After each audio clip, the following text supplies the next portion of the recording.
It was through such streets that Jack Thurtell made his way to his own abyss. More often than not, his destination was one or another of a class of houses in the vicinity of Piccadilly, the Haymarket, or the Quadrant at the south end of Regent Street. A handsome gas lamp illuminated the door. Going in, he would find himself in a passage that led to another door, this one plated with iron and covered with green or red baize, the recognized hallmark of a gaming establishment. Such places were appropriately denominated hells, a contemporary writer said, and he believed that there were more of them in London than in any other city in the world.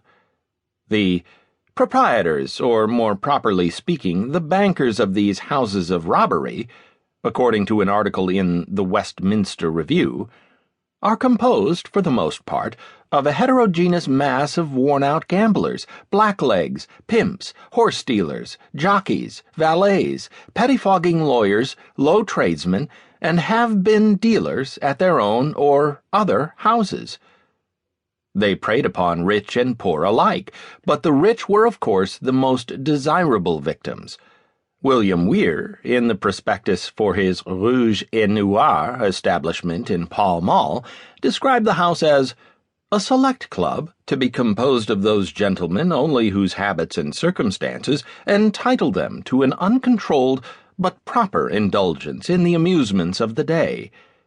The grandees must indeed have laughed at the vulgarity of this, but the vulgarity was part of the fun.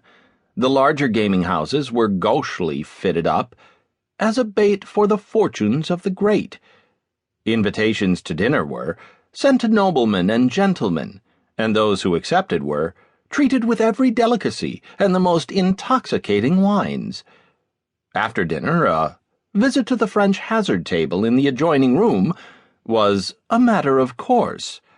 A man thus allured to the den may determine not to lose more than the few pounds he has about him, but in the intoxication of the moment and the delirium of play, it frequently happens that, notwithstanding the best resolves, he borrows money upon his checks, which, being known to be good, are readily cashed to very considerable amounts. In this manner, 10,000, 20,000, 30,000 pounds or more have often been swept away.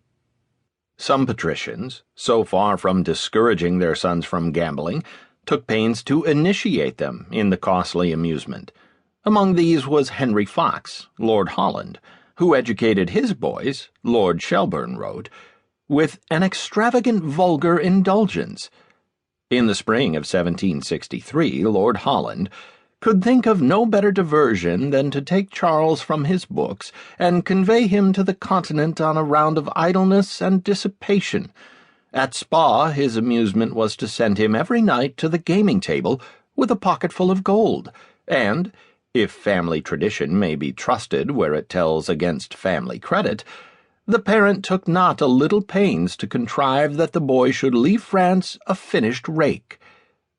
Charles James Fox was 14 years old at the time, and a scholar at Eton. On the other hand, it is said that the Duke of Wellington became a member of Crockford's only in order that he might blackball his son, Lord Douro, in the event he sought election to the club. The Duke, who thought nothing of the satire of cartoonists, admitted that there was one caricature of himself that genuinely pained him, Douro. It was in this Hogarthian atmosphere of luxury and dissipation, of great expectations and imminent ruin, that Thurtell attempted to retrieve his fallen fortunes. At the same time, he took the lease of a public house, the Black